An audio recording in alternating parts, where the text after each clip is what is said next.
physical quantity, those quantity which can be measured.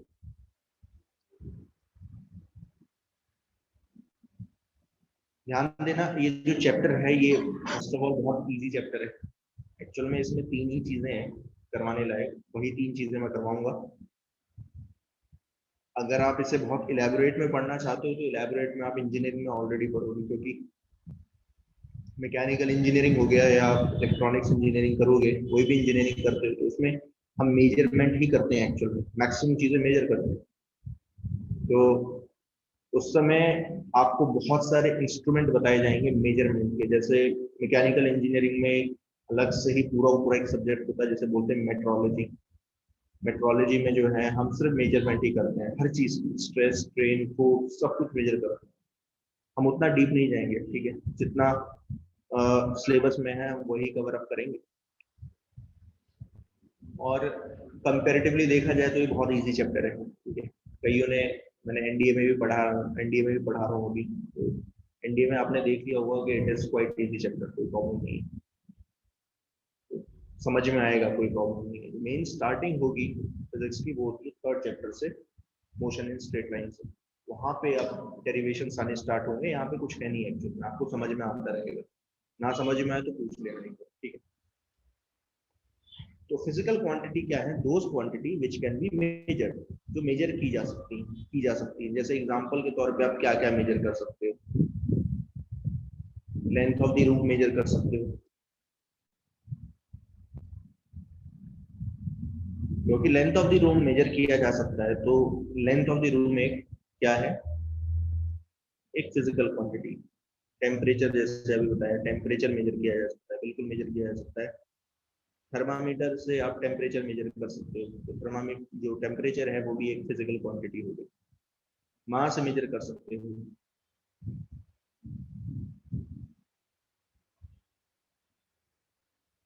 Mass major किया जा सकता है। स्पीड, एक्सेलरेशन मेजर किया जा सकता है। तो ऐसी वो कोई भी क्वांटिटी जो मेजर की जा सकती है इज कॉल्ड फिजिकल क्वांटिटी।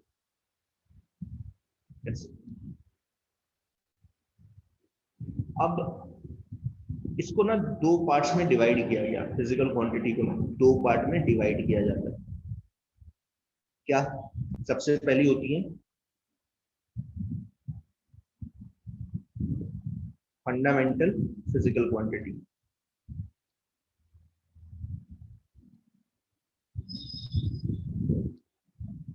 ठीक है, फंडामेंटल फिजिकल क्वांटिटी कुछ क्वांटिटीज हमें फंडामेंटल लेनी पड़ती है। फंडामेंटल मतलब आप ऐसे सोचो, जैसे यूनिवर्स का निर्माण किससे हुआ है, तो हम बोलते हैं यूनिवर्स का निर्माण किससे मिलकर हुआ है? एटम से मिलकर बना है। तो एटम क्या है? फंडामेंटल है, जिससे सारी चीजें मिलकर बनी है ना। तो वैसे ही क्या होता है कि बहुत सारी फिजिकल क्वांटिटी है, अगर हम फिजिक्स में देखेंगे तो बहुत सारी फिजिकल क्वांटिटी है, तो वो बनी किससे है मिलके? तो कुछ फंडामेंटल तो होगा ना, कुछ फंडामेंटल फिजिकल क्वांटिटी होगी। तो ऐसी 7 फिजिकल क्वांटिटी है जिन्हें हम बोलते हैं फंडामेंटल फिजिकल क्वांटिटी।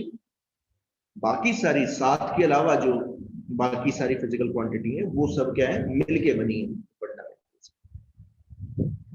तो दूसरी जो होती है वो होती है डिराइव्ड फिजिकल क्वांटिटी।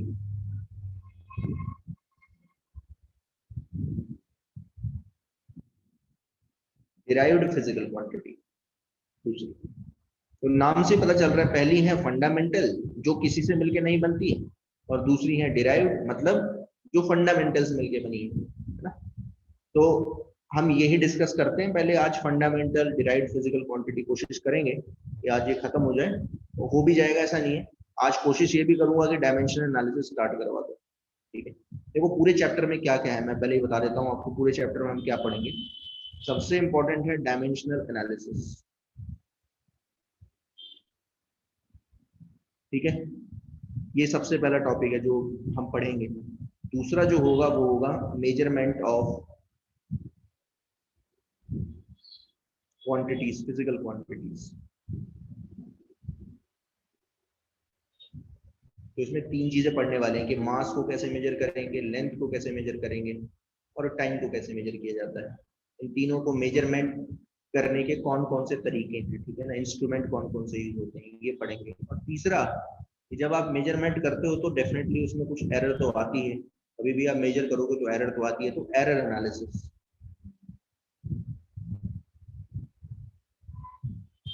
ये दोनों कॉम्पिटिटिव पॉइंट ऑफ व्यू से बहुत ज्यादा इंपॉर्टेंट है। अगर फर्स्ट और थर्ड देखोगे तो कॉम्पिटिटिव पॉइंट ऑफ व्यू में आप देखोगे डायमेंशनल एनालिसिस और एरर एनालिसिस के बहुत क्वेश्चन आते हैं, ठीक है। जेई मेंस हो गया या नीट हो गया या एनडीए हो गया, आप कोई भी एग्जाम दोगे तो उसमें क्वेश्चन भरे पड़े रहते हैं। Measurement of physical quantity like mass, length और टाइम, तो ये आप ऐसा सोचो कि आपका जो स्कूल का एग्जाम है उसके पॉइंट ऑफ व्यू से ये बहुत ज्यादा इंपॉर्टेंट है, ठीक है ना, क्योंकि थ्योरी इसी में बनाई जाती है। बट एरर एनालिसिस वैसे तो तीनों ही है, अगर आप देखोगे तो बोर्ड पॉइंट ऑफ व्यू से तो तीनों ही ज्यादा इंपॉर्टेंट है, लेकिन कॉम्पिटिटिव पॉइंट ऑफ व्यू से ये दोनों ज्यादा इंपॉर्टेंट। तो ऑब्वियसली बात है, न्यूमेरिकल्स हम खूब करेंगे, आपको ये चीज ध्यान देनी है कि न्यूमेरिकल्स में मेरा बहुत ज्यादा फोकस रहता है, ठीक है। थ्योरी और डेरिवेशन तो हम करेंगे ही अच्छी तरीके से, न्यूमेरिकल्स भी बहुत अच्छी तरीके से करेंगे, ठीक है। ठीक है, तो अब फंडामेंटल फिजिकल क्वांटिटी से मैं स्टार्ट कर रहा हूँ। Start with fundamental physical quantity.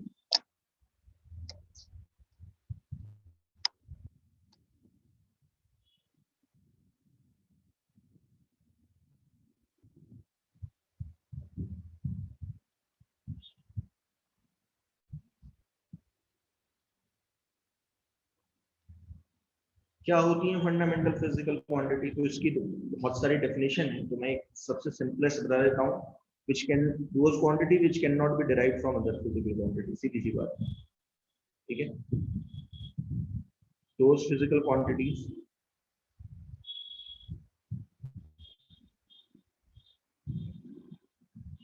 which cannot be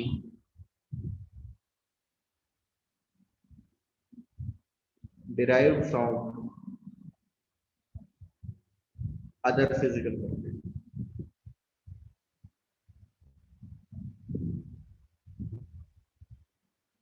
मतलब ये किसी से डिराइव नहीं की जा सकती, है ना, मतलब बनाई नहीं जा सकती।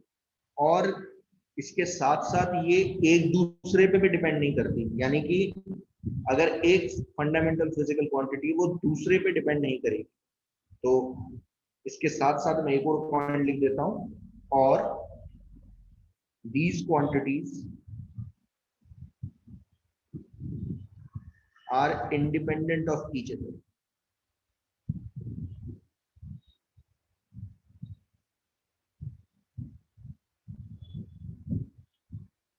बहुत सिंपल सी डेफिनेशन मैंने आपको बता दी, आप बुक में भी आपको ऐसे मिलेगी, है ना, तो यही लिखा रहता है।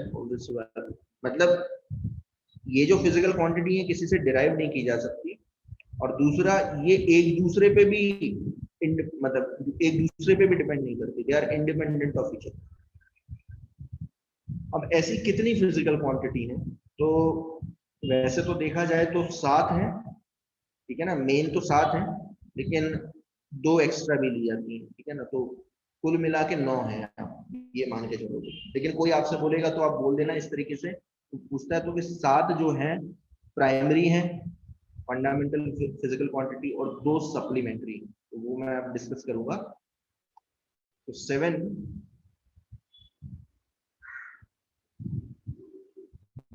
प्राइमरी फंडामेंटल फिजिकल क्वांटिटीज होती है। वैसे ज्यादा बताने की जरूरत नहीं है, क्योंकि आपने ये सब ना क्या बोलते हैं, ये 9th क्लास में किया होगा, 9th क्लास में ये सब बताते रहते हैं, शुरू से ही बता के चलते हैं। तो मैं 7 लिख देता हूँ, बल्कि आप मेरी मदद करोगे, ठीक है। यहाँ पे है 7, कौन सी होती है सबसे पहली, मास, आपको पता ही है, mass, mass of any body is the fundamental physical quantity. फिर और कौन सी होती है, लेंथ, और कौन सी है, टाइम। इन तीनों में तो हम बहुत ज्यादा डील करेंगे। अब नेक्स्ट कौन सी है, फोर्थ कौन सी है, फोर्थ है, एक है टेम्परेचर, इसमें भी डील करेंगे, लेकिन ये टेम्परेचर जो है जनरली यहाँ नहीं आएगा, ये आएगा जब आप हीट एंड थर्मोडायनेमिक्स करोगे, तब आता है टेम्परेचर वैल्यू। फिफ्थ, और कौन सी है, कौन बताएगा और कौन सी है? एक और बताए कोई, एक बताए कोई।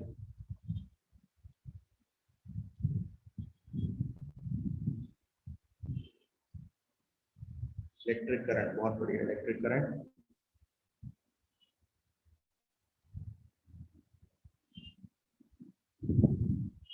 Electric current. छठी, ये आपने पढ़ी होगी, क्या बोलते हैं इसे, intensity of light. Intensity of light, ये भी आप पढ़ोगे, लेकिन ये 12th का टॉपिक है, electric current, intensity of light. Intensity of light आप पढ़ते हो वेव ऑप्टिक्स में, ठीक है ना, वहां पे लाइट की इंटेंसिटी पढ़ी जाती है। और सेवेंथ, कैंडेला उसकी यूनिट है, कैंडेला उसकी यूनिट होगी। और सेवेंथ है अमाउंट ऑफ सब्सटेंस।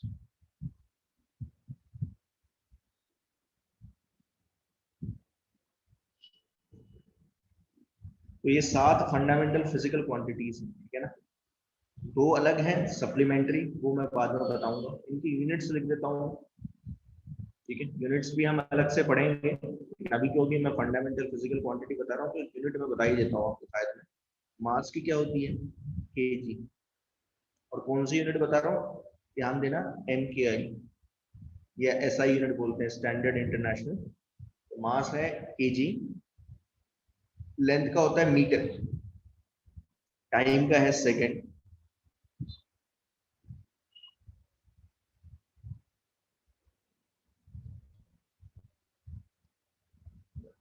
केजी का है किलोग्राम,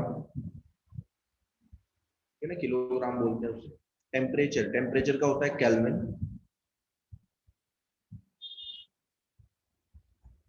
इलेक्ट्रिक करंट का क्या होता है, एम्पियर।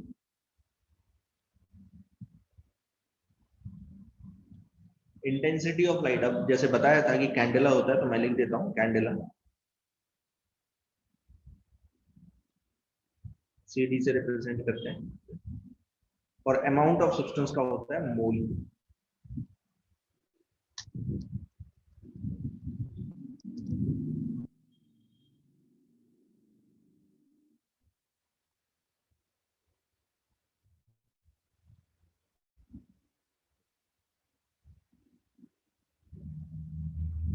मोल,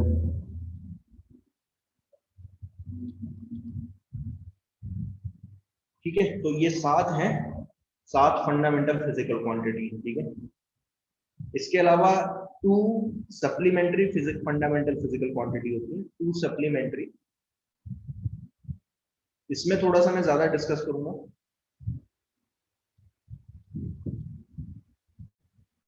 और इसमें भी अब मुझे एक ही डिस्कस करना है, क्योंकि पहले तो मैं दोनों ही बताया करता था, क्योंकि अब सर ने ऑलरेडी आपको ट्रिग्नोमेट्री स्टार्ट करवा दी है, तो आपको पता होगा कि डिग्री को, डिग्री एंगल जो होता है उसे डिग्री में मेजर किया जाता है, डिग्री से रेडियन में कैसे कन्वर्ट करते हैं, ये सर ने बताया होगा ना आपको शायद।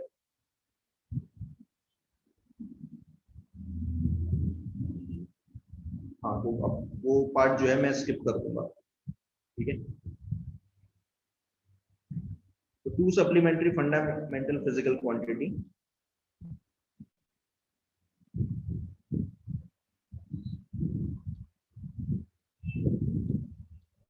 तो इनमें जो 2 हैं वो होती हैं, मतलब आप ये सोचो, ये 8th हो गई और ये 9th हो गई, बेटर ये मैं ऐसे लिख दूं। तो पहली है प्लेन एंगल, प्लेन एंगल। और दूसरी होती है सॉलिड एंगल। इसे कई बार 2D एंगल भी बोलते हैं और 3D एंगल भी बोलते हैं। इसे बोलते हैं 2D एंगल, बहुत नाम है इसका, 2D एंगल भी बोल देते हैं। 2D मतलब 2 डायमेंशनल एंगल, जो प्लेन में मेजर किया जाता है, ठीक है। सॉलिड एंगल होता है 3D एंगल, ये 3D का एंगल होता है, ठीक है। इसकी यूनिट्स भी बता देता हूँ, इसकी यूनिट्स क्या होती है। इसकी यूनिट होती है, क्या होती है, वैसे तो यूनिट बहुत सारी हैं, लेकिन फिजिक्स में हम कौन सी यूज करेंगे, रेडियन। हम रेडियन ही यूज करेंगे, ठीक है, रेडियन।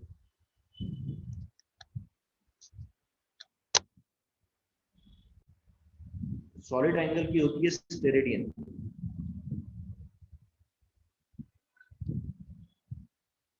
ठीक है, तो अब प्लेन एंगल मेरे ख्याल से आप लोगों को पता होगा प्लेन एंगल क्या होता है। मैं फिर भी थोड़ा सा बता देता हूँ, बैटरी है बता ही देता हूँ, वरना आप बोलोगे कि सर प्लेन एंगल आपने छोड़ दिया। बता देता हूँ, लेकिन आपने ऑलरेडी पढ़ लिया मैथ्स में, already you have done it. तो मैं प्लेन एंगल देखो, अब आप बोलोगे कि सर आपने ये सात नहीं बताई, आपके सात देखो, सात आप याद कर लो या याद कर लो, बेटर ये है अभी फिलहाल तो है। ये कंसिक्वेंटली चैप्टर्स में आती रहेंगी, मास लेंथ टाइम टेम्परेचर तो आप इस साल ही पढ़ोगे। करंट भी आ जाता है, कहीं कई जगह पे करंट भी आ जाएगा, और मोल्स तो आ ही जाता है मोल्स, लेकिन इंटेंसिटी ऑफ लाइट तो अगले साल ही आएगा, इस साल कुछ लेना देना नहीं है। ठीक है, तो ये सब्सिक्वेंट चैप्टर में आप पढ़ते रहोगे, इसमें कुछ बताने लायक चीजें नहीं है। तो मैं जो हूँ, मेन जो है मेरा फोकस है इस पे सॉलिड एंगल पे। ठीक है, सॉलिड एंगल में मैं बताना चाहता हूँ। चलो, तो ये सॉलिड एंगल जो है एक दो जगह आने वाला है। कहाँ पे? जब आप हीट ट्रांसफर पढ़ोगे, हीट ट्रांसफर आता है इसमें क्या बोलते हैं, थर्मल प्रॉपर्टीज ऑफ मैटर में। ठीक है, जो आपका 12th chapter, I think 11th या 12th चैप्टर, तो वहां पे आएगा सॉलिड एंगल, वहां पे यूज हो जाएगा। ठीक है, फिर सॉलिड एंगल कहाँ यूज होगा? ग्रेविटेशन में यूज हो जाता है। सैटेलाइट जब आप पढ़ोगे, सैटेलाइट के बारे में पढ़ाऊंगा तो वहां पे सॉलिड एंगल बताऊंगा, सॉलिड एंगल का यूज फिर अगले साल होगा। ठीक है ना, अगले साल इलेक्ट्रोस्टैटिक्स में आएगा सॉलिड एंगल। सॉलिड एंगल बताने लायक चीज है, इसको स्किप नहीं कर सकता। ठीक है, प्लेन एंगल, चलो प्लेन एंगल से स्टार्ट करता हूँ। प्लेन एंगल क्या होता है?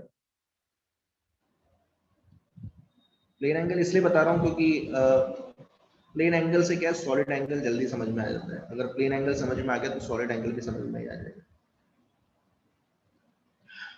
प्लेन एंगल क्या है, आप ऐसा सोचो, ये एक एरो है, ठीक है ना, ये एरो है जिसका ये टिप होता है हेड और ये होता है tail. Keeping the tail fixed, ठीक है, टेल को फिक्स करके हेड को रोटेट करना स्टार्ट करो। तो हेड को जैसे आप रोटेट करोगे, मान लो यहाँ पे, यहाँ पहुंच गया हेड, तो हेड का जो मूवमेंट है ना, वो कुछ आर्क ऑफ द सर्कल जैसा है। देखो ऐसे, ये जो ट्रेजेक्ट्री फॉलो करेगा, ट्रेजेक्ट्री मतलब पाथ जो फॉलो करेगा, वो कुछ आर्क ऑफ द सर्कल जैसा होगा। ठीक है ना, तो अगर मैं बोलूं कि ये ट्रेवल करा एल लेंथ, तो एल को आप बोलते हो लेंथ ऑफ द आर्क। ये आप लोगों ने पढ़ा हुआ। और क्योंकि ये कुछ एंगल रोटेट हुआ, तो ये है थीटा। तो आप डिग्री में भी मेजर कर सकते हो, डिग्री में मेजर करते हैं, जैसे मान लीजिए 30 डिग्री रोटेट हुआ, तो आप लिख दोगे theta is equal to 30 degree, ऐसे लिख देते हो, है ना। तो और ये है लेंथ ऑफ द एरो, इसे कई बार बोल देते हैं रेडियस, आर भी बोल देते हैं, आर लिख देता हूं, R is called length of the arrow, या रेडियस बोल सकते हैं। तो ये जो length of the arc, radius और थीटा है, इसमें एक रिलेशन होता है। तो आपने कभी पढ़ा होगा कि लेंथ ऑफ द आर्क, जो प्लेन एंगल है वो क्या है, ये थीटा जो है, this is called plane angle. ध्यान देना, ये प्लेन एंगल है, this is called plane angle. ठीक है, तो लेंथ ऑफ द आर्क जो होगी, वो होती है, अगर याद है कि नहीं पता नहीं आपको, theta upon 360 into 2 pi R. याद है सबको, है ना? ये पढ़ा होगा आपने, मेंसुरेशन में आता है 10th क्लास में। ठीक है, अगर आर को नीचे लेके चले जाऊं, तो आपको पता चलता है length of the arc divided by radius. तो यहां बचता क्या है, यहां बचता है थीटा इंटू पाई बाय 180, ऐसे सोचो। ठीक है ना, ये 2 से गया, 2 180 से चले जाएगा, सॉरी 362 से चले जाएगा, 180 से चले जाएगा। ठीक है ना, तो अगर आप ढंग से देखते हो, तो ये जो थीटा है, ये जो एंगल है, ध्यान देना, ये एंगल ही आया एक्चुअल में, ठीक है, ये थीटा इन डिग्री है, ध्यान देना, ये एंगल इन डिग्री है।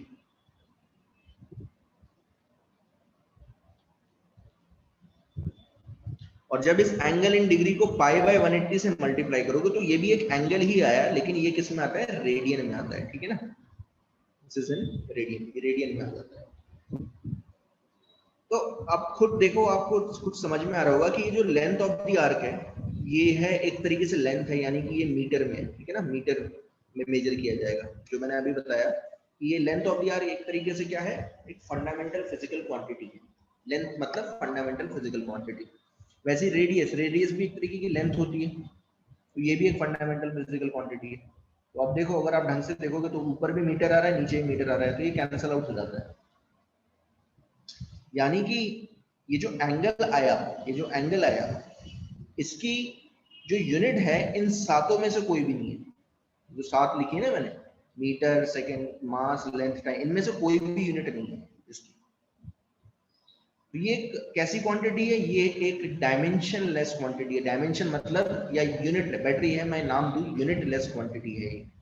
जो थीटा है ये एक यूनिट लेस क्वांटिटी है, मतलब इसकी यूनिट इन सातों में से कोई भी नहीं हो सकती। तो इसलिए क्या होता है, इसकी यूनिट मुझे अलग से कोई डिफाइन करनी पड़ेगी, अलग से कुछ बनानी पड़ेगी। मैं इन सातों में से, क्योंकि अगर आप देखोगे स्पीड की जो यूनिट होती है वो क्या होती है, मीटर पर सेकेंड, है ना। स्पीड की यूनिट क्या है, मीटर पर सेकेंड। तो स्पीड की यूनिट एक्चुअल में किससे मिलकर बनी है, फंडामेंटल जो फिजिकल क्वांटिटी उनकी यूनिट से मिलकर बनी है। तो यूनिट्स में भी अगर आप यूनिट सिस्टम लोगे ना, तो यूनिट सिस्टम को भी दो पार्ट में डिवाइड किया जा सकता है, फंडामेंटल यूनिट सिस्टम और डिराइव्ड यूनिट सिस्टम, ठीक है ना। तो जो स्पीड है उसकी यूनिट वो किससे मिलके बनी है, फंडामेंटल फिजिकल क्वांटिटी की यूनिट से मिलके बनी है। लेकिन अगर आप यहाँ पे देखोगे, इस प्लेन एंगल की बात करूं तो प्लेन एंगल की जो यूनिट है वो फंडामेंटल फिजिकल क्वांटिटीज की यूनिट से मिलके नहीं बनी। देखो ऊपर मीटर है, नीचे मीटर है, कैंसिल आउट हो गया। तो इसकी यूनिट मुझे अलग से डिफाइन करनी पड़ेगी। आया समझ में कि नहीं? इसलिए इसको क्या रखा जाता है, सप्लीमेंट्री फंडामेंटल फिजिकल क्वांटिटी के रूप में रखा जाता है। आया समझ में कि नहीं? यस, आया कि नहीं बताओ जरा।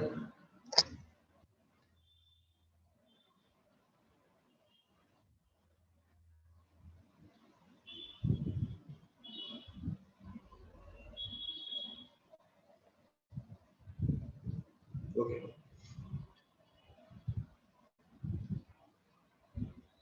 तो हम,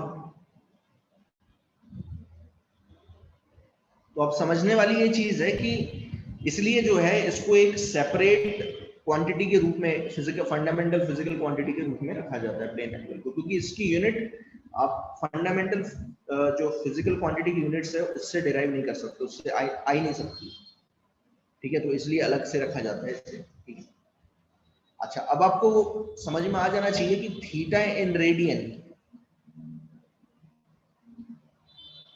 होता है theta in degree into pi by 180, ठीक है। या अगर मैं इसे ऐसे लिखूं तो बेटर है, मुझे ऐसे लिखना चाहिए, theta in radian is equal to होता है pi by 180 times into theta in degree.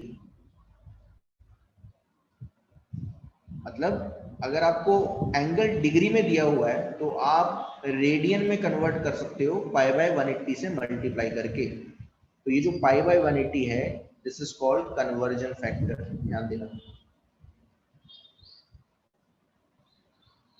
ये कन्वर्जन फैक्टर है जो डिग्री को किसमें कन्वर्ट करवा देता है, रेडियन से, ठीक है ना। अगर एंगल डिग्री में दिया हुआ है तो पाई बाय 180 से मल्टीप्लाई करो, एंगल किस में आ जाएगा, रेडियन में आ जाएगा, ठीक है ना। तो यूनिट्स एंड मेजरमेंट पढ़ते समय आपको ये भी आपको समझ में आ जाना चाहिए कि हमें सारे कन्वर्जन्स निकालने आने चाहिए। देखो होता क्या है, क्वेश्चंस में कई बार क्या होता है, न्यूमेरिकल्स जब मैं आपको करवाऊंगा तो जरूरी नहीं है हर एक की जो यूनिट है, हर एक फिजिकल क्वांटिटी की यूनिट वो स्टैंडर्ड इंटर ऐसा यूनिट दी जाए। कईयों का सीजीएस हो सकता है, मान लीजिए लेंथ को सेंटीमीटर में दे दिया, ठीक है, या डेकामीटर में दे दिया, टाइम को दे दिया मिनट में, तो आपको कन्वर्ट करना आना चाहिए एसआई में, और कन्वर्ट करने के लिए आपको क्या चाहिए, कन्वर्जन फैक्टर्स चाहिए, ठीक है। तो ये आपको ध्यान रखना है, मतलब आपको कन्वर्जन आना चाहिए एक यूनिट सिस्टम से दूसरे यूनिट सिस्टम तक पहुंचने के लिए। This is how we can convert, this is conversion of degree into radians. और अगर उल्टा दे दिया जाए, क्या, अगर मैं आपसे बोलूं कि conversion of radian into degree करो, तो कुछ नहीं है, क्रॉस मल्टीप्लाई कर दो। क्रॉस मल्टीप्लाई करोगे तो क्या आएगा, theta in degree is equal to होगा 180 by pi into theta in radian. मतलब अगर एंगल रेडियन में दिया हुआ है, ठीक है, तो उसे अगर आप 180 बाय पाई से मल्टीप्लाई करोगे तो एंगल किस में आ जाएगा, डिग्री में आ जाएगा, ठीक है। तो यहाँ पे 180 बाय पाई क्या है, कन्वर्जन फैक्टर है।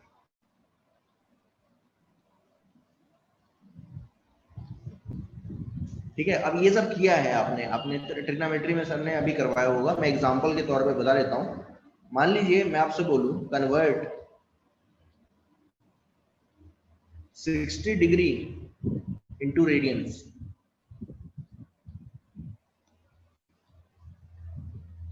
कौन बताएगा क्या आंसर है, सर ने करवाया हुआ है।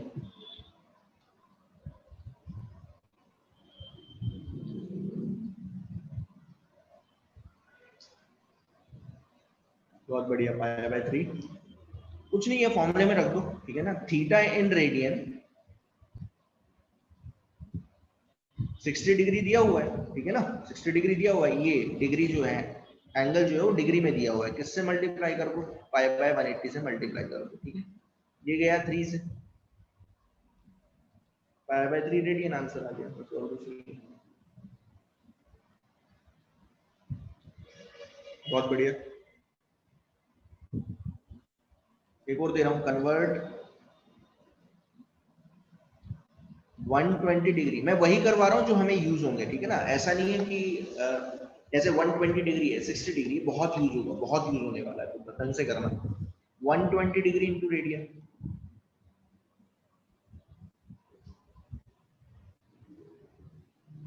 2 पाई बाय 3, बहुत बढ़िया। 120 इंटू पाई बाय 180, 0 0 गया, ठीक है। ये जा रहा है कितने से, और 2 से जा रहा है, ये 3 से जा रहा है, 6 से गया ना, 2 pi by 3 radian.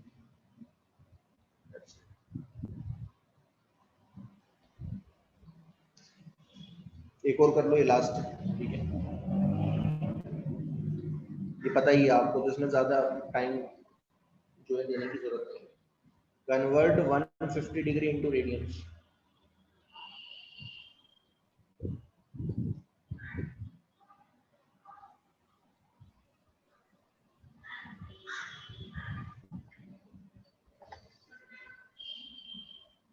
Okay, 5 pi by 6, बहुत बढ़िया।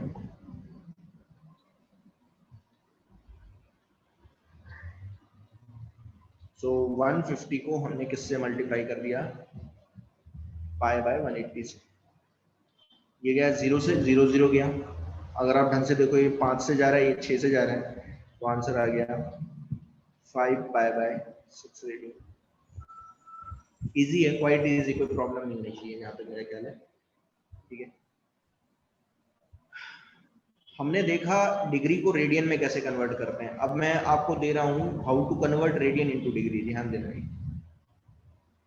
करना आना चाहिए, जब मैं पूछूंगा ये कहाँ आएगा, मेनली आएगा सर्कुलर मोशंस में, ठीक है ना। सर्कुलर मोशन जब करवाऊंगा या रोटेशनल मोशन आएगा, ठीक है, तो वहां पे हम जो एंगल मेजर करेंगे, कई बार एंगल दे दिया होता है, ऐसे बोलेंगे a particle is rotating in a circle and transverse angle of 120 degree, तो जैसी डिग्री है तो आपको रेडियन में कन्वर्ट आना चाहिए, करना आना चाहिए, क्योंकि हम रेडियन में डील करेंगे, हमारा डिग्री से कोई लेना देना नहीं होगा, ठीक है। ठीक है, अब कई बार क्या होता है कि जैसे क्वेश्चंस आते हैं ना, वो क्या बोलते हैं कॉम्पिटेटिव एग्जाम में, तो कई बार क्या होता है ऑप्शंस जो है डिग्री में दिए जाते हैं, रेडियन में दिए जाएंगे। तो फिर आंसर अगर आपका रेडियन में निकला है तो डिग्री में कन्वर्ट करना आना चाहिए। तो अब देखो जरा क्या है कन्वर्ट। मैं फिर से 3 क्वेश्चन दे रहा हूँ, आप करके दिखाओगे। Convert π/6 radians into degree.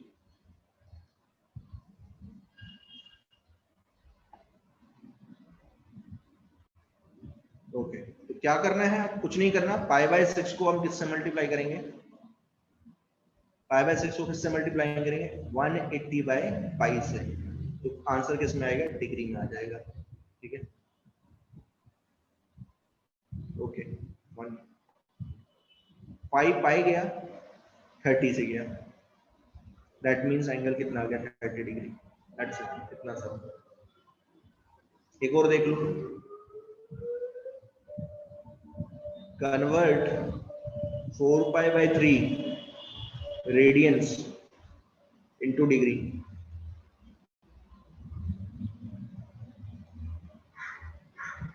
4π/3 radian को डिग्री में कन्वर्ट करो।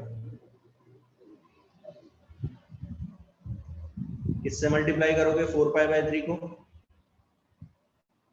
ओके 180/π से। ओके आ गया 240 डिग्री, बहुत बढ़िया, सबका आ गया 240। तो पाई पाई गया, ये 60 से जा रहा है और 60 इंटू 4, तो आंसर कितना आ गया 240 डिग्री। तो इस तरीके से कन्वर्ट करना आना चाहिए। ठीक है, एक और कर लो, लास्ट है, फिर आगे चलता हूँ। कन्वर्ट 75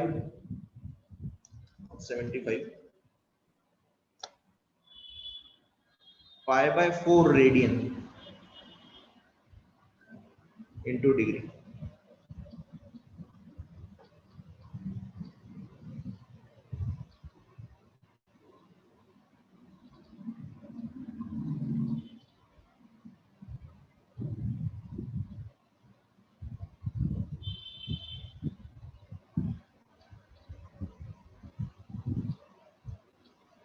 ओके 45 डिग्री, बहुत बढ़िया।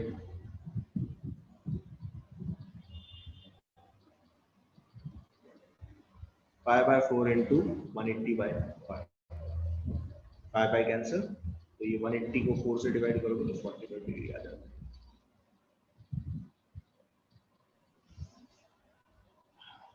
So this is how you can convert any angle given in degree into radian or any angle given in radian into degree. Other unit भी होती है ना, मैं फिर बता देता हूँ, थोड़ा सा और बता देता हूँ। और कौन कौन सी यूनिट है जो सर ने बताई होंगी, क्योंकि एंगल को कन्वर्ट तो करना आना चाहिए आपको। अदर्स यूनिट ऑफ एंगल क्या है, कौन सी है बताएगा कोई।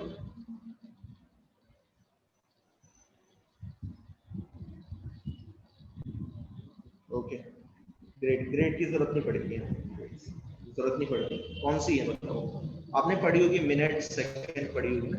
अब मिनट और सेकंड में भी, क्योंकि जब आप इसमें पढ़ोगे ना क्या बोलते हैं यूनिट्स एंड मेजरमेंट में, पैरालेक्स मेथड, तो वहां पे डिग्री एंगल जो है ना मिनट्स और सेकंड में भी दिए जाते हैं कई बार।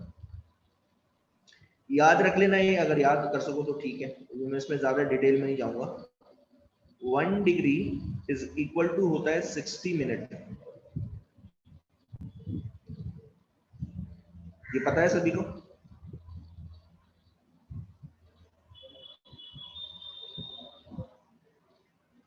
ठीक है बढ़िया।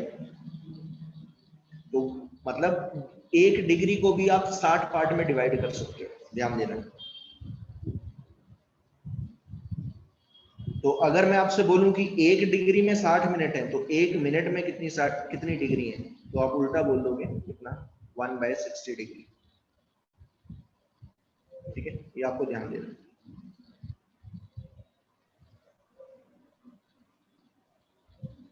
इसको एक जगह मैंने रख दिया है।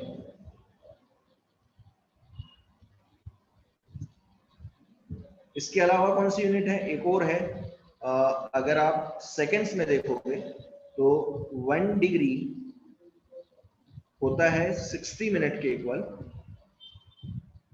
और 1 मिनट होता है 60 सेकेंड, यानी कि 1 डिग्री कितना है 3600 सेकेंड। ये आपको ध्यान देना है, ठीक है। तो क्योंकि कई बार सेकेंड में दिया होता है एंगल और डिग्री में कन्वर्ट करना होता है, तो आप डायरेक्टली कर सकते हो 1 सेकेंड होगा 1/3600 डिग्री। इसको शॉर्ट हैंड में ना ऐसे लिख देते हैं,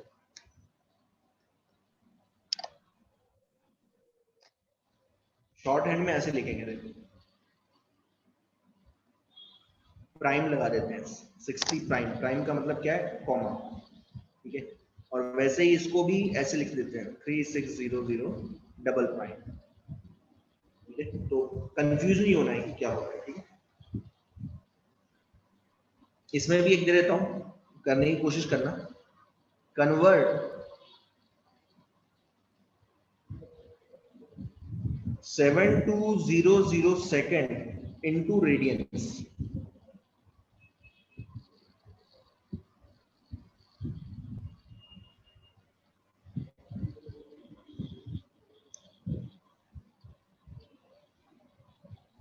कैसे करेंगे, कुछ नहीं है, अगर आप ढंग से देखोगे, ये सेकंड में दिया है, तो पहले आप क्या करो, इसे डिग्री में कन्वर्ट कर लो, और एक बार डिग्री में हो गया तो रेडियंस में कन्वर्ट करना कोई बहुत बड़ी बात नहीं है।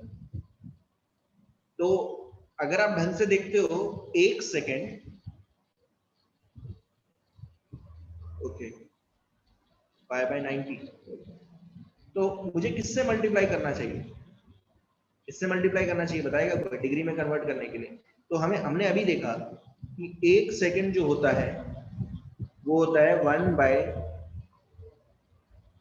डिग्री का 3600 पार्ट होता है, ठीक है। तो 1 सेकेंड में इतने डिग्री हैं, तो 7200 सेकेंड में कितने डिग्री हो जाएंगे, तो आप निकाल सकते हो कितने हो गए, 2 डिग्री,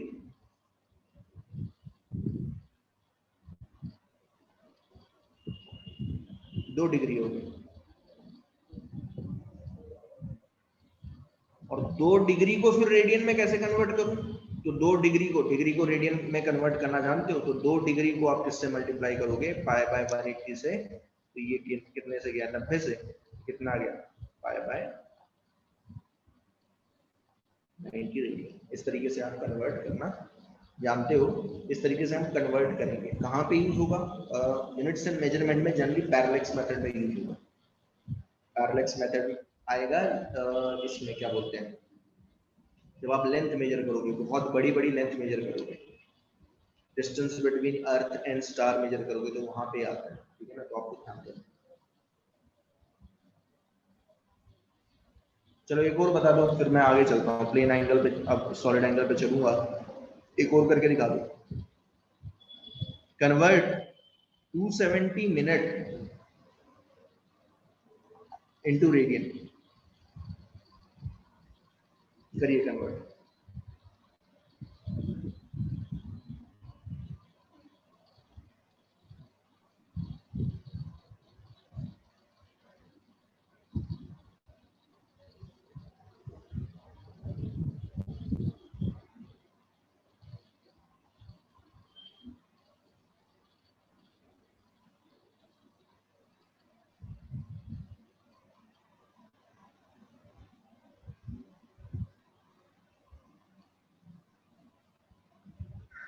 ओके, 3 पाई बाय 2, बहुत बढ़िया।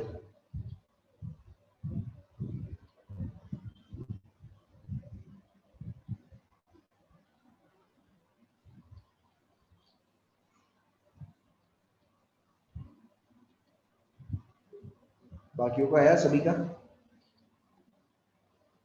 एक ही का है, कुणाल का ही आया सिर्फ 3 पाई बाय 2।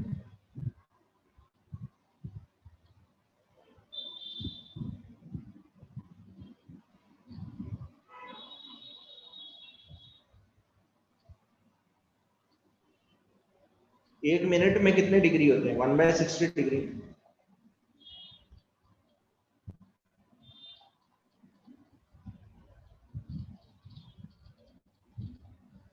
कितने मिनट दिए हुए हैं? 270 मिनट दिए हुए हैं, तो 270 मिनट में कितने डिग्री हो जाएंगे?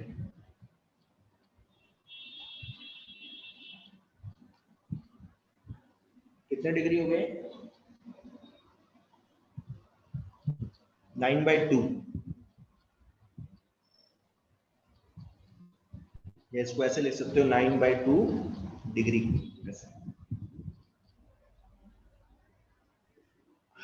9/2 डिग्री को रेडियंस में कन्वर्ट करना है, किससे मल्टीप्लाई करूंगा? पाई बाय 180 से मल्टीप्लाई कर दूंगा। तो क्या आंसर आ रहा था सभी का? ये तो कुछ और ही आ रहा है, 3π/2 नहीं आ रहा, देखो π/40 आएगा। बहुत बढ़िया।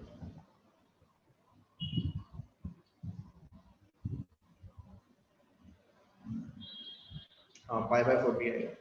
तो ये गया 20 से, और ये 2 है, तो कितना आ गया? π/40 रेडियन। ये आपका आंसर है। ठीक है, बहुत बढ़िया। तो आप कन्वर्ट कर सकते हो मेरे ख्याल से, ठीक है ना? कैसे जो है कन्वर्ट करेंगे प्लेन एंगल के वन यूनिट सिस्टम से दूसरे यूनिट सिस्टम में जाने के लिए, कर सकते हो। नेक्स्ट चलते हैं हम सॉलिड एंगल।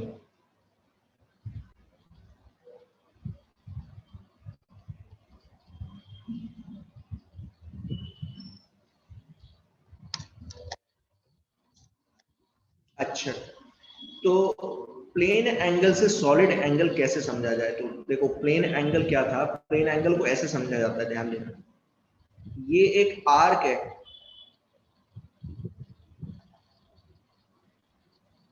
ऐसे बोला जाता है, ये आर्क ओ पे कितना एंगल सस्पेंड कर रही है? तो आप क्या बोलते हो कि सर इस आर्क के जो अपोजिट एंड है ना, ए बी, उसको ज्वाइन कर लो ऐसे। तो ये जो आर्क है, दिस आर्क, ये थीटा एंगल सस्पेंड कर रही है। ध्यान से समझना मैं क्या बोलने की कोशिश कर रहा हूँ। इसको थोड़ा सा अलग से दिखा देता हूँ, इसे अलग कलर से शो कर देता हूँ। ये जो आर्क है एल लेंथ की, अगर पूछा जाए कि ये आर्क ओ सेंटर पे कितना एंगल सस्पेंड कर रही है, तो इसका मतलब ये है कि आप क्या बोलोगे कि सर, इसका मतलब ये है कि इसके दोनों एंड ए और बी को अगर मैं एक लाइन से जोड़ दूं,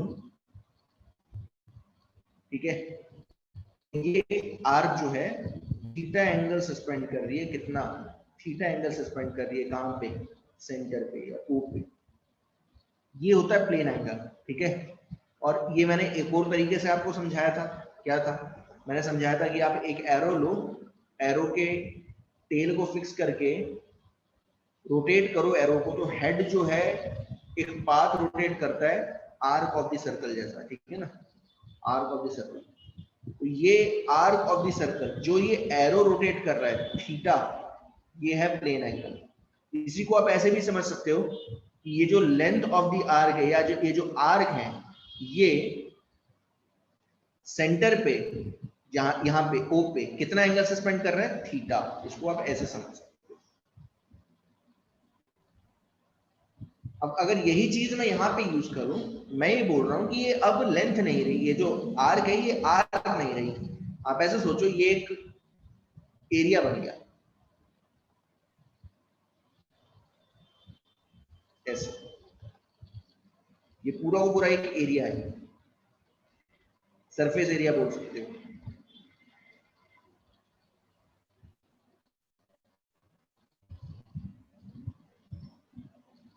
मैं आपसे बोल रहा हूं कि ये सरफेस एरिया ओ पे कितना एंगल सस्पेंड करेगा। तो अब जो चीज अभी मैंने यहाँ पे बताई थी, यहाँ पे जो यूज की थी, इस पे जो यूज की है, मैं एज इट इज यहाँ पे बताऊंगा। देखो, एज इट इज मैं यूज करूंगा ड्रॉ करने के लिए, उस एंगल को ड्रॉ करने। मैं बोलूंगा इसके जो चार कॉर्नर है, ए बी सी और डी, इनको ज्वाइन करो पहले। कहां पे? ओ से ज्वाइन कर दो।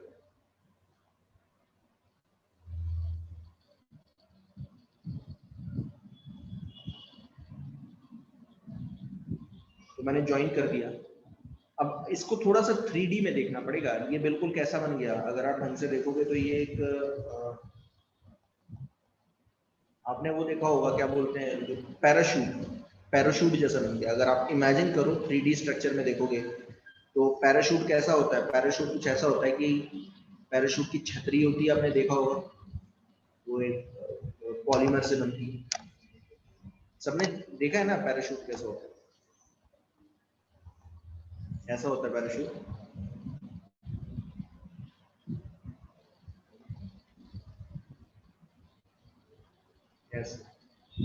या छतरी मान सकते हो, अम्ब्रेला, अम्ब्रेला भी मान सकते हो, कोई बहुत बड़ी बात नहीं, इमेजिन करना पड़ेगा थोड़ा सा।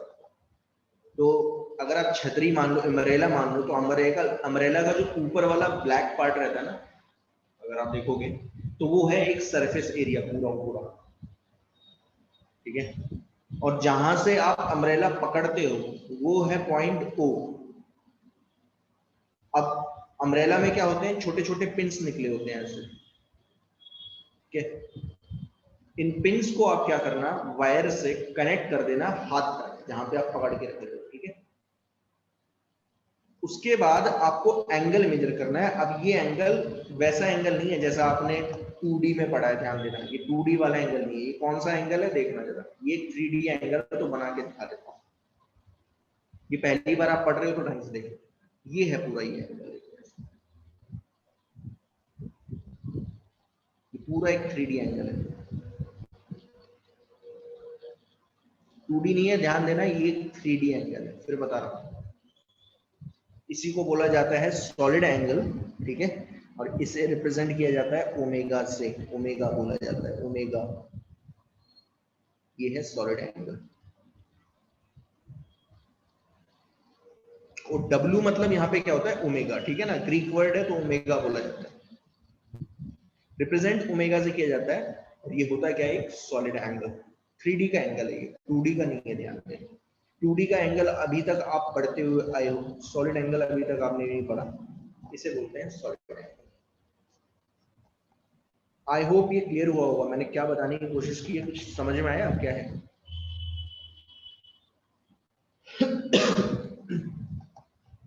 फॉर्मूला तो मैं भी बताऊंगा कि कैसे निकालते हैं, लेकिन समझने की कोशिश की आपने क्या किया है।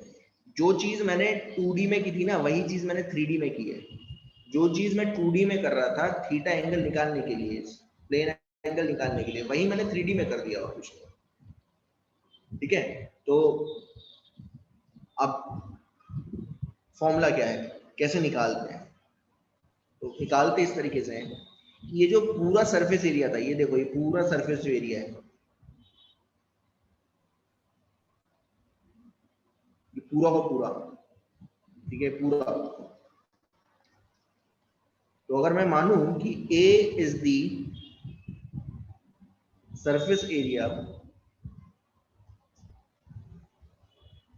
तो आप A को किससे डिवाइड करोगे, A को डिवाइड करना है किससे, जैसे यहां पे ध्यान देना, इस थीटा को निकालने के लिए आपने क्या किया था, थीटा को निकालने के लिए आपने लेंथ ऑफ द आर्क को किससे डिवाइड किया था, रेडियस से डिवाइड कर दिया था। तो आपको पता चला कि लेंथ की यूनिट है मीटर और रेडियस की यूनिट है मीटर, मीटर मीटर कैंसिल हो गया, तो ये यूनिट लेस क्वांटिटी आई। मतलब इसकी जो यूनिट है वो फंडामेंटल फिजिकल क्वांटिटी के तहत नहीं आ सकती। तो फंडामेंटल फिजिकल क्वांटिटीज हैं, 7 फंडामेंटल फिजिकल क्वांटिटी, उससे नहीं बन सकती।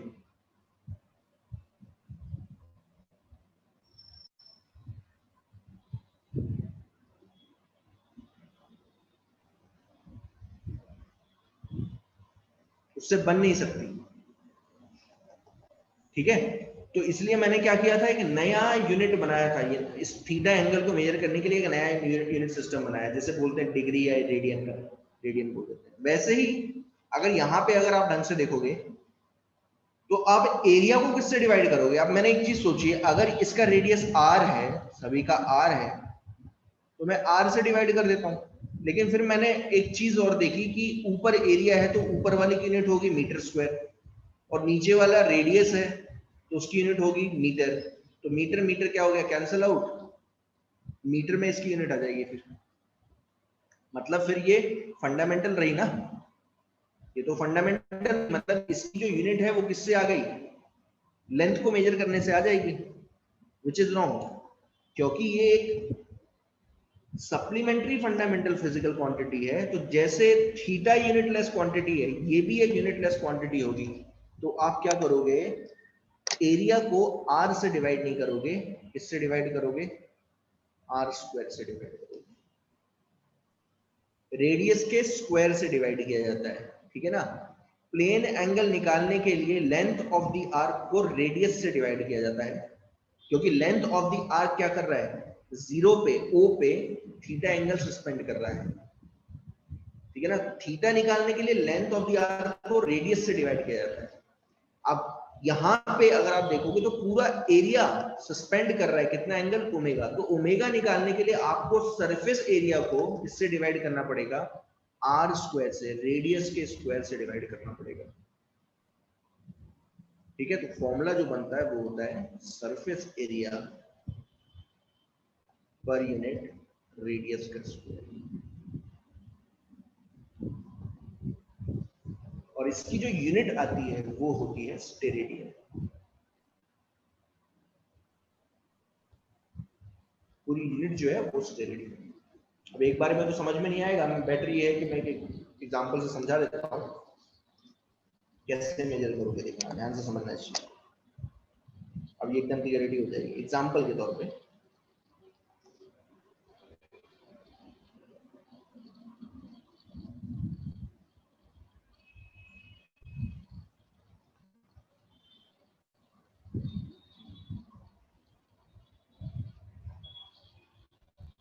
अब ऐसा सोचो ये एक बाउल है,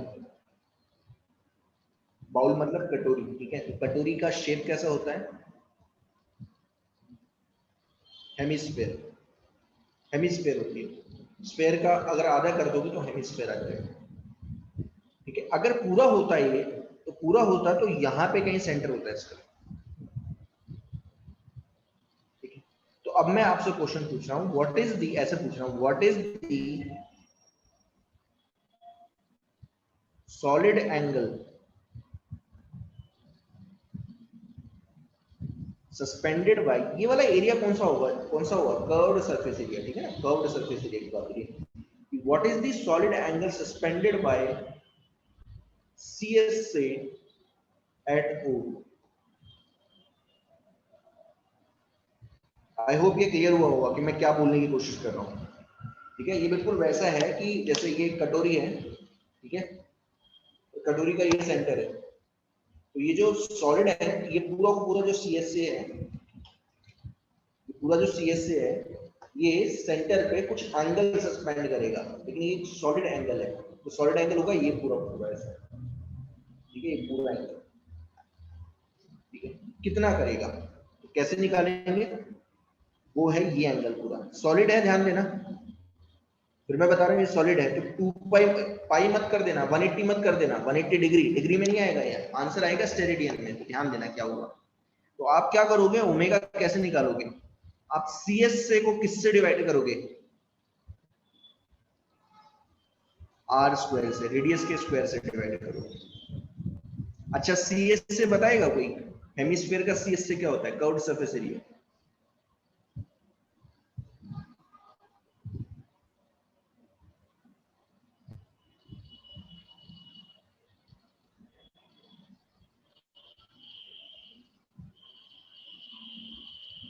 ओके, 2 पाई r स्क्वायर, बहुत बढ़िया, 2 पाई r स्क्वायर, ठीक है, बहुत बढ़िया। तो सी एस से होता है curved surface area of hemisphere is 2 pi r square, और नीचे आर स्क्वायर है, तो ये आर स्क्वायर क्या हो गया, कैंसल आउट, आंसर आ गया 2 पाई स्टेरेडियन।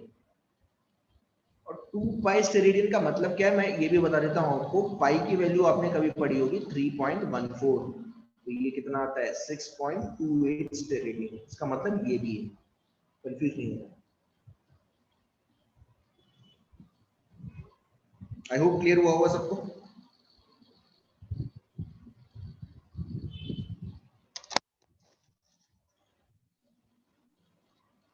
एक और कर लो, चलो एक और कर लो, एग्जाम्पल के तौर पे एक और करवा रहा हूँ।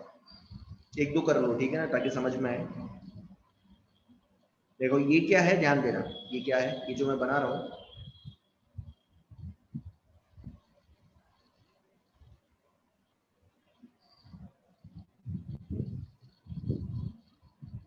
ये हेमिस्फेयर का भी एक हाफ पार्ट है। हेमिस्फेयर को भी हाफ में कन्वर्ट कर दिया, ऐसे सोचो, ठीक है ना। हेमिस्फेयर को भी हाफ में कन्वर्ट कर दिया, मतलब ये क्या है, क्वार्टर स्फेयर है, this is a quarter sphere, ठीक है ना। हाँ क्वार्टर स्फेयर है, this is a quarter sphere. इसका सेंटर होगा यहाँ। ये सॉलिड एंगल कितना आएगा?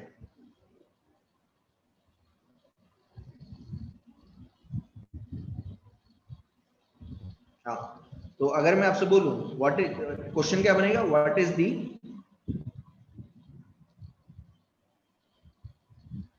Solid angle suspended bye CSA of quarter sphere at O। तो आप आंसर क्या करोगे सर, CS से बता दो पहले तो। अब CS से क्या है, तो देखो पूरे हेमिस्फेयर का कितना था, 2πr²। अगर आप उसे हाफ पार्ट में डिवाइड कर देते हो, तो जो बाकी बचा हुआ होता है वो होता है πr²।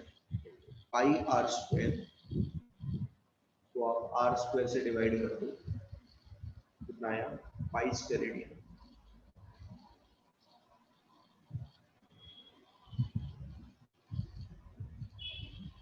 आई होप ये क्लियर हुआ सब, क्या बोलने की कोशिश कर रहा हूँ।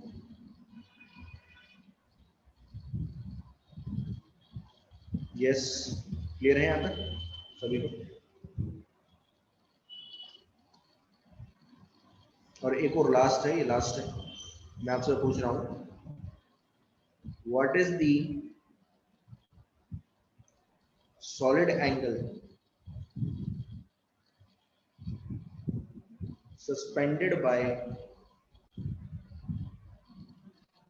Sphere, full sphere at centre. Although sphere चारों तरफ से बंद है ना, लेकिन पूरा को पूरा स्फेयर जो है, सॉलिड स्फेयर, या पूरा को पूरा स्फेयर अपने सेंटर पे एक सॉलिड एंगल सस्पेंड करेगा, ठीक है ना। 3D का एंगल है, ठीक है, तो कितना होगा निकाल सकते हो आप। फिर से वही काम, ये बिल्कुल वैसा ही है, देखो ये हो गया आपका स्फेयर, ये है इसका सेंटर, तो जो एंगल होगा ना वो अब ऐसा होगा पूरा। बता नहीं सकता इसे मैं कैसे, 3D में कैसे दिखाऊं, है ना, 3D में तो ये पूरा ही है ओमेगा। ओमेगा क्या होगा, CSA, वो आप किससे डिवाइड करोगे, r² से। CS से है 4πr², r² से डिवाइड कर दिया, आ गया 4π स्टेरेडियन।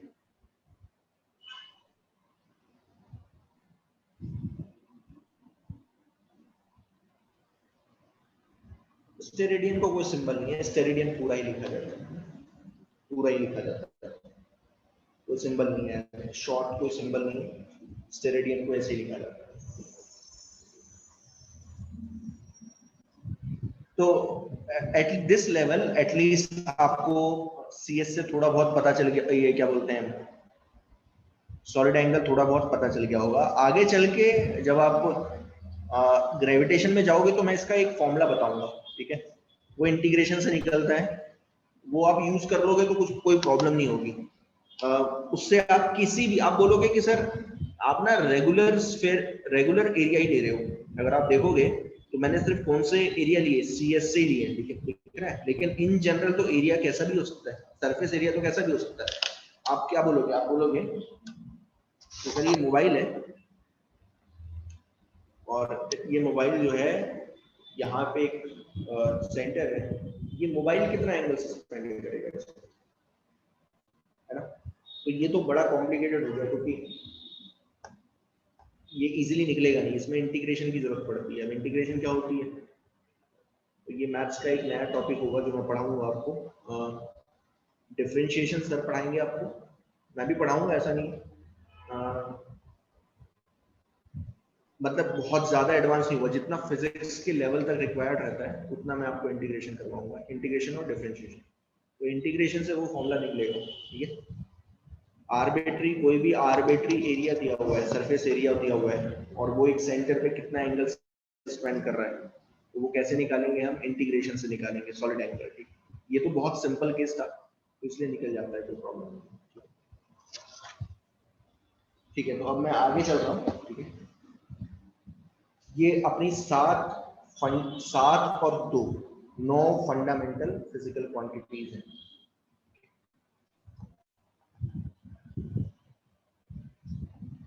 नेक्स्ट है डिराइव्ड फिजिकल क्वांटिटी। अब डिराइव्ड फिजिकल क्वांटिटी क्या होती है,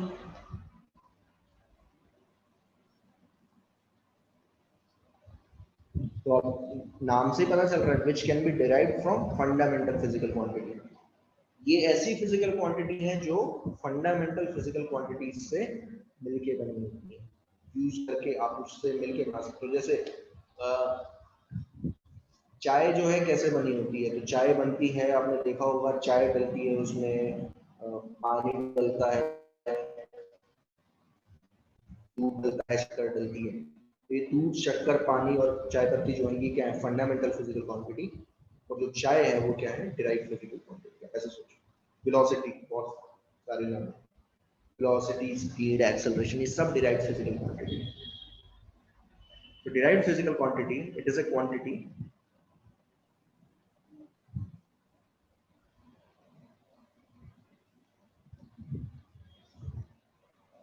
which can be derived from fundamental physical quantity.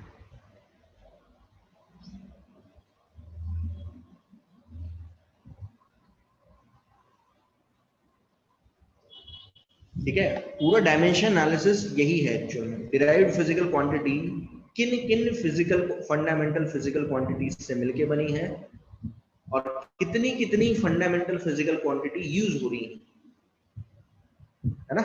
जैसे कहने का मतलब ये है कि आप चाय बना रहे हो, चाय है डिराइव्ड फिजिकल क्वांटिटी।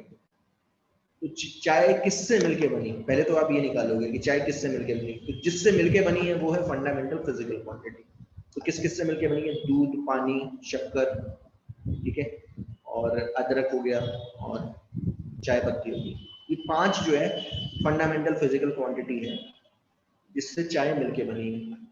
और क्या डायमेंशन एनालिसिस में और क्या निकालते हैं, तो और ये निकालते हैं कि कितनी कितनी मात्रा में यूज हुई है, शक्कर कितनी मात्रा में यूज हुई है, दूध कितनी मात्रा में यूज हुआ है ना। तो पूरा डायमेंशन एनालिसिस एक्चुअली यही है, ठीक है। उसके बाद में डायरेक्टली डायमेंशन एनालिसिस पे चले जाऊंगा, ठीक है। यूनिट सिस्टम हम बाद में करेंगे, पहले हम डायमेंशन एनालिसिस करेंगे। Derived physical quantity, it is a quantity which can be derived from fundamental physical quantity। Example के तौर पे एरिया, वॉल्यूम। एरिया अगर आप ढंग से देखोगे तो रेक्टेंगल का एरिया होता है लेंथ इनटू ब्रेड्थ, तो 2 लेंथ से मिलके बना है, 2 लेंथ को मल्टीप्लाई करोगे तो एरिया आता है। वैसे ही वॉल्यूम, तो वॉल्यूम होती है length into breadth into height, यानी कि 3 लेंथ से ये मल्टीप्लीकेशन से वॉल्यूम बना है। डेंसिटी, वेलोसिटी, ठीक है ना, एटसेट्रा एटसेट्रा, ऐसी तो बहुत है। फोर्स हो सकता है, वर्क डन हो सकता है, एनर्जी हो सकती है, बहुत चीजें। आई होप यहां तक क्लियर हुआ होगा सभी को।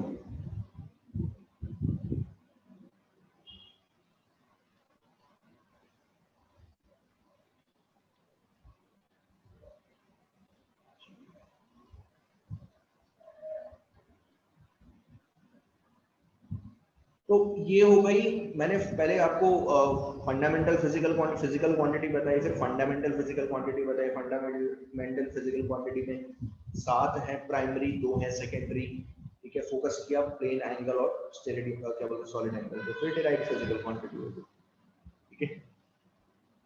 अब मैं डायरेक्टली जा रहा हूं डायमेंशनल एनालिसिस पे।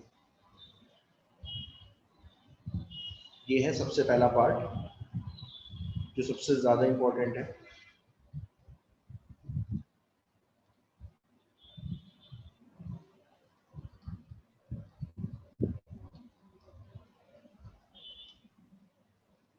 इससे बहुत क्वेश्चन आते हैं और मैं कवर अप करवाता चलूंगा। नीट में, जेईई मेंस में, एडवांस में क्या क्या क्वेश्चन आए हुए हैं, ठीक है, कैसे क्वेश्चन आए हुए हैं, तो ये सब मैं कवर अप कराते हुए चलूंगा, ठीक है। तो थोड़ा ढंग से देखते चलना, इजी है, समझ में आएगी। डायमेंशनल एनालिसिस में हम करते क्या है? तो डायमेंशनल एनालिसिस में हम क्या करते हैं, हम ये फाइंड आउट करने की कोशिश करते हैं कि कोई भी डिराइव्ड फिजिकल क्वांटिटी किन किन फंडामेंटल फिजिकल क्वांटिटीज से मिलके बनी है, ठीक है।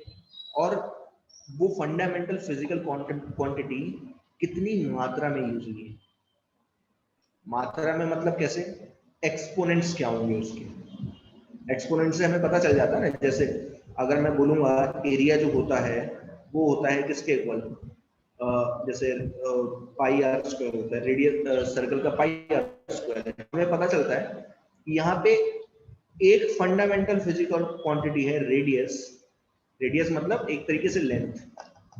तो लेंथ जो है कितनी बार यूज हुई है, 2 बार। अगर आप देखोगे आर स्क्वायर है, मतलब ये जो एरिया है वो कैसे आया है, पाई को मल्टीप्लाई करने पे आया, किससे, रेडियस इंटू रेडियस।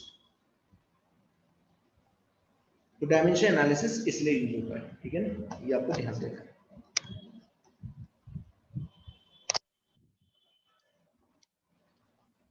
तो यहाँ पे लिखवा देता हूँ डायमेंशन एनालिसिस है क्या। डायमेंशन एनालिसिस में करते क्या है, in dimensional analysis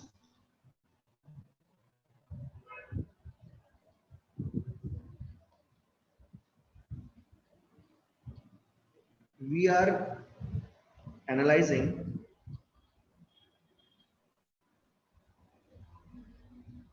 we are analyzing how many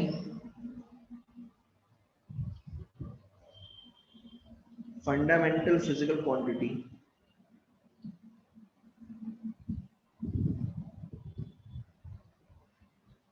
is used in deriving derived physical quantity।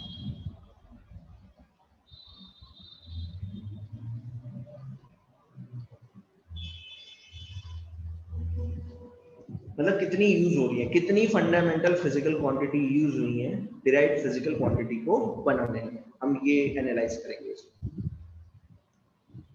अच्छा, कैसे एनालाइज करेंगे, तो हम क्या करते हैं डायमेंशन एनालिसिस में, डायमेंशनल फॉर्मूला एक चीज होती है, दिस इज कॉल्ड, इसे बोलते हैं डायमेंशनल फॉर्मूला, ठीक है।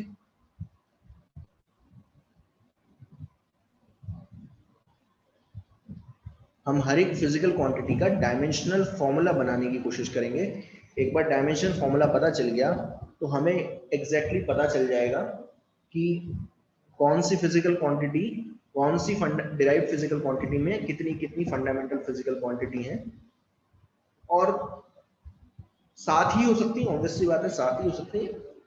साथ में से कितनी यूज हुई है, तो मैक्सिमम टाइम क्या होती है, मास, लेंथ और टाइम ही यूज होती है मैक्सिमम टाइम, ठीक है ना।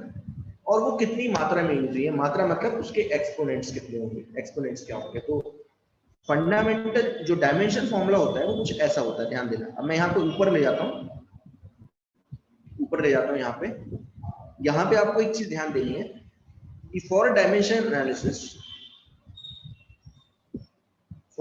एनालिसिस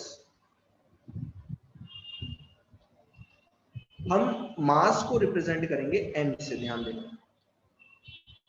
क्योंकि मास नहीं लिख सकता, ठीक है ना, मास बहुत बड़ी है, लिखने में बड़ी आती है, तो उसका शॉर्ट हैंड फॉर्मूला है एम, ठीक है ना। शॉर्ट हैंड जो रिप्रेजेंटेशन वो है एम। लेंथ को एल से करेंगे,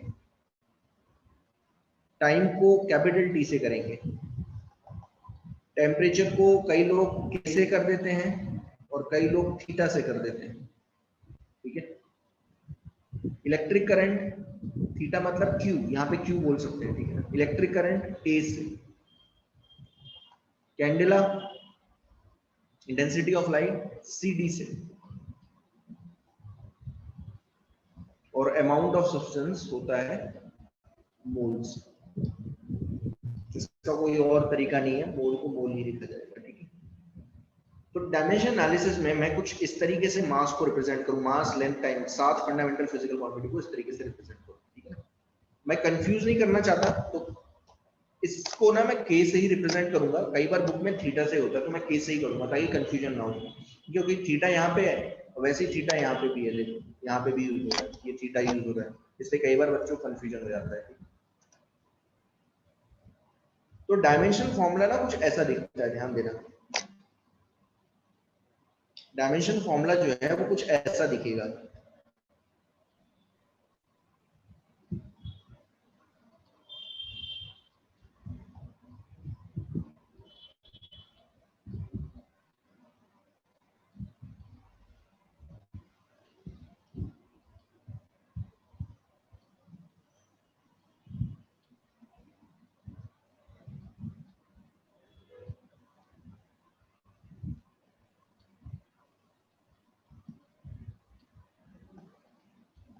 ये कुछ ऐसा दिखेगा, ठीक है ना। एम यहाँ पे क्या है, मास, एल क्या है, लेंथ, टी क्या है, टाइम, ए क्या है, करंट, कैपिटल के क्या है, टेम्परेचर, सी डी है इंटेंसिटी ऑफ लाइट, और मोल है अमाउंट ऑफ सब्सटेंस, और X Y Z S T U V ये क्या है, इसके एक्सपोनेंट्स।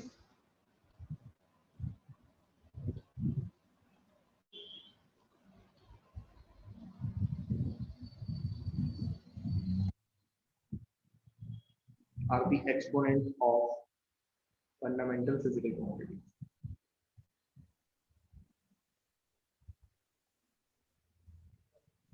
मतलब अगर हमने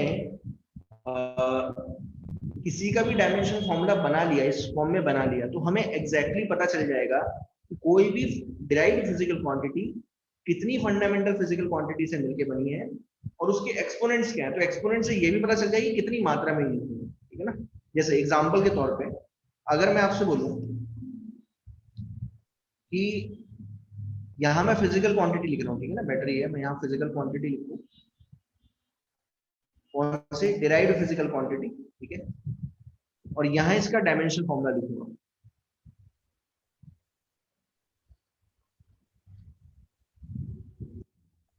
तो आप मुझे बताओगे, मैं पहले पहला डायमेंशन फॉर्मूला बताऊंगा, ठीक है ना। जैसे डायमेंशन फॉर्मूला बताऊंगा तो आप मुझे बताओगे कि कौन कौन सी फंडामेंटल फिजिकल क्वांटिटीज में यूज हुई और कितने टाइम्स यूज हुई, इससे आपको क्लियरिटी रहेगी। जैसे मैं सबसे पहला ले लेता हूँ एरिया, एरिया ही ले लेता हूँ। अब बताओ एरिया क्या होता है, रेक्टेंगल का एरिया क्या होगा,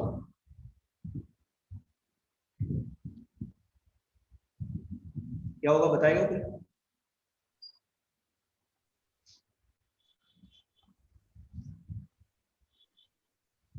लेंथ इंटू ब्रेड्थ, है ना, बहुत बढ़िया, लेंथ इंटू ब्रेड्थ। अच्छा, लेंथ इंटू ब्रेड्थ, अब लेंथ भी एक तरीके से, लेंथ और ब्रेड्थ ना अलग अलग नाम है, उसमें लेंथ ही है एक्चुअल में, है ना। अगर रेक्टेंगल की बात करें तो रेक्टेंगल में दो साइड्स होती हैं, है ना, एक को लेंथ मान लिया जाता है, दूसरे को ब्रेड्थ, लेकिन है तो वो लेंथ ही एक्चुअल में, दो साइड की लेंथ है, ठीक है ना। तो यहाँ पे अगर आप ढंग से देखोगे तो जो डायमेंशनल फॉर्मूला ऑफ एरिया होगा वो देखो, अब ध्यान देना कैसे। इसका क्या है, इसका है एल की पावर 1, यहाँ देखोगे 1 है तो यहाँ पे लिख दो एल की पावर 1, ठीक है। फिर ब्रेड्थ देखो, अब ब्रेड्थ भी लेंथ ही है एक तरीके से, तो क्या होगा, लेंथ की पावर 1। तो इसको अगर कंबाइन कर दोगे तो ये हो जाएगा लेंथ का पावर, हाँ, लेंथ की पावर क्या हो गई 2। अब पूरा अगर आप देखोगे डायमेंशन, ये भी सही है, एल स्क्वायर भी कर दोगे मोर देन एफ है, लेकिन क्या होगा, आप ऐसे लिखोगे, ध्यान देना, आप इसको ऐसे लिखोगे, आप लिखोगे ऐसे, एम 0, मास है ही नहीं एरिया में तो एम की पावर 0, एल कितनी बार आया, 2 बार आया, टाइम बिल्कुल नहीं आया। फिर अगर आप आगे चलोगे तो क्या लिखोगे, ए 0, के 0, सी डी 0, मोल 0, पूरा 0 0 करते चलोगे क्योंकि ये यूज ही नहीं करते। लेकिन ध्यान देना, ये मोल, सीडी, केल्विन, एम्पियर ये आ नहीं रहे हैं, है ना, यूज करना नहीं है। ये जब आएंगे तब यूज करोगे, ठीक है ना। वैसे आप इसी में सेटिस्फाई रहोगे, इतना लिख दोगे मोर देन इनफ। क्योंकि जनरली क्या होता है, temperature, current, amount of light और मोल ये आते नहीं है, बहुत कम जगह पे आते हैं। तो जहां पे आते हैं वहीं पे लिखोगे, अदरवाइज लिखने की जरूरत नहीं है। आप मास, लेंथ और टाइम में ही काम करोगे, ठीक है। m0, l0, t0, तो इससे पता चल गया मास है ही नहीं एरिया में, टाइम है ही नहीं, लेंथ 2 बार है, ठीक है, 2 बार यूज, ठीक है। तीसरा देखो, दूसरा वॉल्यूम। वॉल्यूम का फॉर्मूला क्या होता है, length into breadth into time. तो अगर आप ढंग से देख रहे हो तो लेंथ 3 बार यूज हुई यहाँ पे, तो डायमेंशन फॉर्मूला ऑफ वॉल्यूम क्या हो जाएगा, मास यूज हुआ नहीं यूज हुआ m0, टाइम यूज हुआ नहीं यूज हुआ t0, लेंथ कितनी बार यूज हुई, 3 बार यूज हुई, तो l की पावर 3।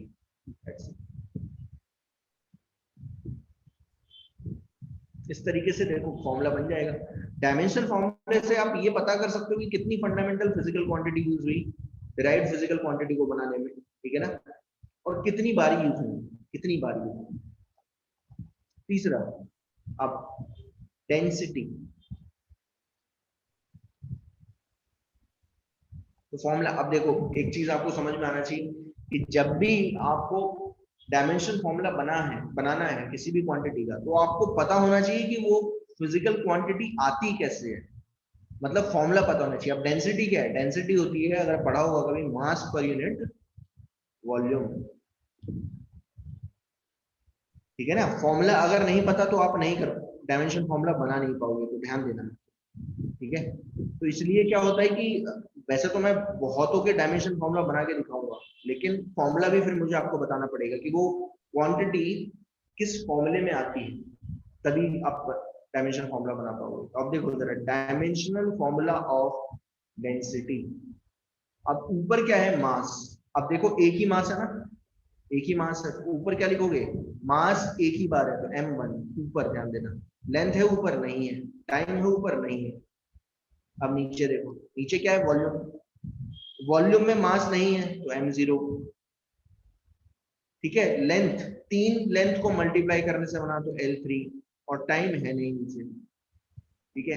तो दोनों का लिख दिया, मास और वॉल्यूम का डायमेंशन फॉर्म में अलग अलग लिखा। अब इसको रिप्लेस कर दो, मतलब सॉल्व कर लो। सॉल्व करने का तरीका क्या है, m, ये मास ऊपर जाएगा तो m1 माइनस 0, l ऊपर जाएगा 0 माइनस 3, t 0 माइनस 0।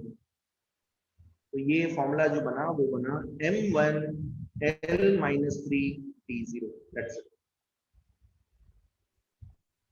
इस तरीके से बनाया जाता है, ठीक है, डेंसिटी।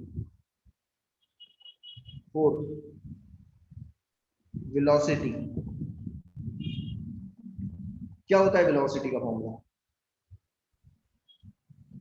Displacement upon time. पढ़ा होगा ना ये फॉर्मूला सभी ने। तो डायमेंशनल फॉर्मूला ऑफ वेलोसिटी और स्पीड सेम है, ध्यान देना, सेम रहेगा। ऊपर डिस्प्लेसमेंट है, डिस्प्लेसमेंट मतलब लेंथ, कितनी पावर है 1, नीचे है टाइम, टाइम की पावर क्या है 1, ऊपर वाले का लिख देता हूँ। मास है ऊपर में नहीं है m0, लेंथ है, एक लेंथ है, टाइम है नहीं है। नीचे देखो, अब नीचे वाले का, टाइम का देखो, नीचे वाले में देखोगे तो मास है नहीं है, लेंथ है नहीं है, टाइम है हाँ, एक बार टाइम है, एक पावर। सॉल्व कर लो तो ये आ जाएगा m0 l1 p माइनस 1, ये आपका डायमेंशन, ठीक है। तो मेरे ख्याल से आज आपको समझ में आया होगा कि किस तरीके से करना है। हम डायमेंशन एनालिसिस ही करेंगे, नेक्स्ट टॉपिक, नेक्स्ट पूरा लेक्चर जो है डायमेंशन एनालिसिस में जाएगा। नेक्स्ट 1.5 घंटा में, नेक्स्ट 1.5 घंटे में डायमेंशन एनालिसिस पूरा करवा दूंगा कुछ। ओके, समझ में आया सभी को।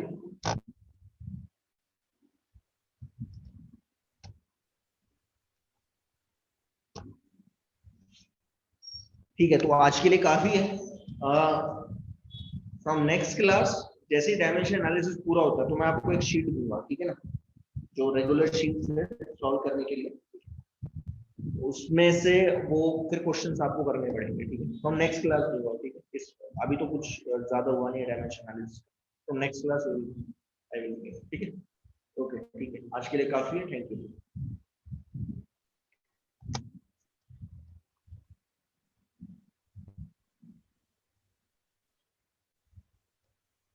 Okay, thank you. अटेंडेंस दे दो, ठीक है ना, अटेंडेंस दे दो, रिपोर्ट।